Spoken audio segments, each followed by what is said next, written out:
काय कसं वाटतंय आपल्याला आणि काय आज खरं म्हणजे आषाढी एकादशीच्या मी सगळ्यांना खूप खूप शुभेच्छा देतो आणि खरं म्हणजे आज महाराष्ट्रामध्ये सगळीकडे पांडुरंगाच्या नामस्मरणाने सर्व वातावरण भक्तिमय झालेलं आहे. सर्व वारकरी संप्रदाय त्याचबरोबर पांडुरंगाचे सर्व वारकरी या सर्व सोहळ्यामध्ये सहभागी झालेले आहेत. पंढरपूरमध्ये देखील माहोल सगळीकडे पाहतोय आपण की पूर्णपणे पंढरपूर भक्तिमय झालेलं आहे.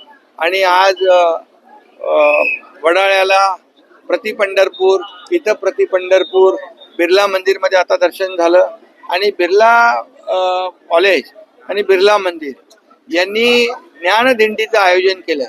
खरं म्हणजे ही आगळी वेगळी संकल्पना या ठिकाणी विद्यार्थ्यांना देखील या ज्ञानदिंडीमध्ये सहभागी होण्याची संधी मिळते. आणि खरं म्हणजे विद्यार्थी हे आपलं उद्याचं भवितव्य आहे देशाचं आणि त्यामुळे या ज्ञानसागर आपण म्हणू आणि या आजच्या या आषाढी एकादशी निमित्त वारकरी त्या ज्ञानदिंडी सहभागी होतात. ज्ञानदिंडीमध्ये विद्यार्थी सहभागी होतात, नागरिकही सहभागी होतात, सर्व लाडक्या बहिणी होतात, लाडके भाऊ